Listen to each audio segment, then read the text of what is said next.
নমস্কাৰ শ্ৰোতাবৃন্দ, self realisation YouTube চেনেললৈ আপোনালোক সকলোকে পুনৰ এবাৰ স্বাগতম জনাইছোঁ।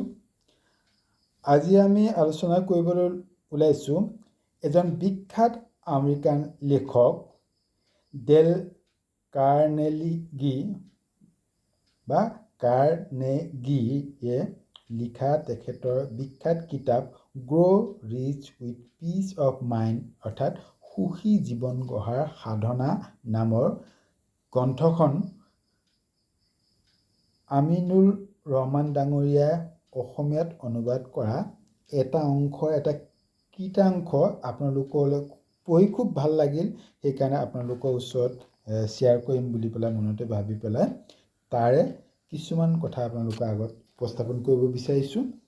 আপোনালোকে যদি তাৰ পৰা কিঞ্চিত মানুহ উপকৃত হয়, মোৰ কষ্ট সাৰ্থক হ'ব। আমাৰ আমিনুল ৰহমান ডাঙৰীয়াই কাৰ্নেগীয়ে লিখা কিতাপখনৰ পৰা ইয়াত তুলি আনিছে আত্মৰক্ষাকাৰী ৰাজকুমাৰ বুলি। মই আপোনালোকক ঠিক তেনেকৈ নকৈ অলপ পৃথক ধৰণে ক'ব বিচাৰিছোঁ।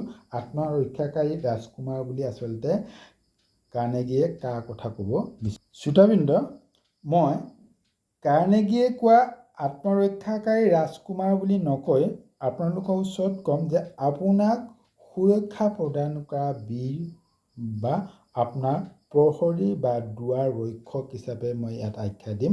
গতিকে আপোনাক সুৰক্ষিত কৰি ৰখা প্ৰহৰীবোৰক আপুনি চিনি পাওক আৰু আপুনি সেই প্ৰহৰীসকলৰ আবেষ্টনীত থাকক, দেখিব আপুনি সুখী জীৱন যাপন কৰিবলৈ সক্ষম হ'ব। কাৰ্নেগীয়ে তেখেতৰ লিখনিত কৈছে যে আপুনি নিজকে সুৰক্ষিত কৰিবলৈ হ'লে আপুনি 8টা দুৱাৰৰ ভিতৰত অৰ্থাৎ 8টা প্ৰতিৰক্ষাৰ বেষ্টনীৰ ভিতৰত নিজকে ৰাখক আৰু আপোনাৰ প্ৰতিটো দুৱাৰতে একোজন প্ৰতিৰক্ষক বা প্ৰহৰী বা বীৰ যোদ্ধা ৰাখি থওক, যাতে সেই দুৱাৰৰ মুখেদি আপোনাৰ ক্ষতি কৰিব পৰা বা আপোনাৰ জীৱনৰ হানি কৰিব পৰা বস্তু আপোনাৰ ওচৰলৈ আহিব নোৱাৰে।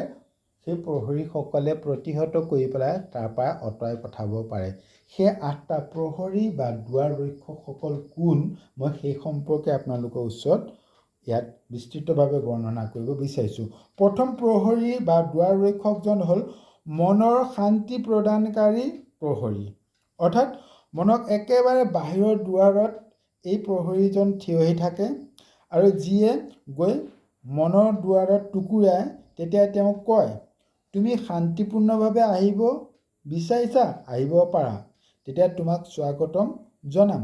তুমি যদি অশান্তি লৈ আহিছা তেতিয়াহ'লে তোমাক ইয়াত প্ৰৱেশ নিষিদ্ধ, তোমাক ইয়াৰ পৰা খেদি পঠোৱা হ'ব। অৰ্থাৎ শান্তি ৰক্ষাকাৰীসকলেহে সেইখন দুৱাৰৰ পৰা আপোনাৰ ভিতৰলৈ প্ৰৱেশ কৰিব পাৰিব।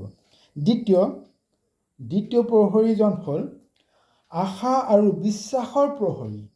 অৰ্থাৎ আপোনাৰ মনত কেৱল তেওঁলোকেহে আপোনাৰ মনৰ ভিতৰত প্ৰৱেশ কৰিবৰ কাৰণে দ্বিতীয় দুৱাৰত প্ৰহৰীজনে অনুমতি দিব, যিসকলে জীৱনৰ উদ্দেশ্য সফল কৰাৰ বাবে মনক গভীৰ বিশ্বাসেৰে পৰিপূৰ্ণ কৰি তুলিব পাৰে। তৃতীয় দুৱাৰ ৰক্ষক অৰ্থাৎ প্ৰহৰী হ'ল ভালপোৱা আৰু ৰোমাঞ্চৰ প্ৰহৰী। তেওঁ আপোনাৰ মনৰ মাজত এনে কিছুমান প্ৰভাৱকে প্ৰৱেশক অনুমতি দিয়ে যিয়ে আপোনাৰ হৃদয়ক আনন্দ আৰু উত্তেজনাপূৰ্ণ কৰি তুলিব পাৰে। অৰ্থাৎ আপোনাক উৎফুল্লিত কৰি তুলিব পাৰে। আপোনাৰ নিৰাশ কৰিব পৰা কোনো বস্তু এই তৃতীয় দুৱাৰৰ পৰা তৃতীয় প্ৰহৰীজনে আপোনাক প্ৰৱেশ কৰিবলৈ নিদিয়ে। চতুৰ্থতে শৰীৰ আৰু স্বাস্থ্য ৰক্ষাকাৰী প্ৰহৰী। এই প্ৰহৰীজনে কিদৰে মানসিক প্ৰভাৱবোৰ শৰীৰ আৰু স্বাস্থ্যৰ অপকাৰী, সেয়ে এনেবোৰ চিন্তা ধাৰণাক মনৰ মাজত প্ৰৱেশত অনুমতি নিদিয়ে। যিবিলাক মানসিক চিন্তাধাৰা আপোনাক স্বাস্থ্যৰ কাৰণে, মানসিক বা শাৰীৰিক স্বাস্থ্যৰ কাৰণে উপকাৰী, সেই সকলোকে আপোনাৰ মনৰ ভিতৰত প্ৰৱেশ কৰিবলৈ দিয়ে। গতিকে আপোনাৰ মনত যাতে স্বাস্থ্য ক্ষতিকাৰী বস্তু সোমাব নোৱাৰে, শৰীৰ আৰু স্বাস্থ্য ৰক্ষাকাৰী বস্তুৱে সেই দুৱাৰৰ পৰা আপোনাৰ মনৰ ভিতৰলৈ প্ৰৱেশ কৰিব পাৰিব। পঞ্চম দুৱাৰ ৰক্ষক হ'ল আৰ্থিক দিশত নিৰাপত্তা ৰক্ষাকাৰী প্ৰহৰী, অৰ্থাৎ তেওঁ আপোনাক ৰক্ষাকাৰী হিচাপে বিচাৰে, অন্যথা তেওঁ এনে কোনো চিন্তাধাৰাক প্ৰৱেশ কৰিবলৈ আপোনাৰ মনত প্ৰৱেশ কৰিবলৈ নিদিয়ে যাতে সেই চিন্তাধাৰাই আপোনাক অৰ্থনৈতিক উন্নতিৰ পৰিপন্থী ৰূপে থিয় দিয়ে বা আপোনাক আৰ্থিকভাৱে ক্ষতি কৰিব পাৰে। ষষ্ঠতে জ্ঞানৰ প্ৰহৰী, অৰ্থাৎ সুজ্ঞানৰ প্ৰহৰী, বিদ্যা বা প্ৰজ্ঞাৰ প্ৰহৰী। এওঁ বৈদ্যুতিক তৰংগ সদৃশ জ্ঞানৰ ভাণ্ডাৰ, এনে কিছুমান চিন্তা তৰংগ সঞ্চাৰণ কৰি দিয়ে যিয়ে আপোনাৰ লগতে আৰু 10জনৰ কল্যাণ সাধিব পাৰে। গতিকে জ্ঞানৰ প্ৰহৰীজনে কেৱল মাত্ৰ সুজ্ঞান সুবিদ্যা আপোনাৰ মানৱ পটলৈ বা মনলৈ প্ৰৱেশ কৰিবলৈ সুবিধা দিব, অৰ্থাৎ দুৰ্জ্ঞান দুৰ্বিদ্যা দুচিন্তা সেইখিনি জ্ঞানৰ প্ৰহৰীজনে তাৰপৰা খেদি পঠাব। সপ্তমতে ধৈৰ্যৰ প্ৰহৰী, এওঁ অপ্ৰয়োজনীয় ভাৱাবেগবোৰ বা আৱেগবোৰ মনৰ মাজত প্ৰৱেশৰ অনুমতি প্ৰদান নকৰে।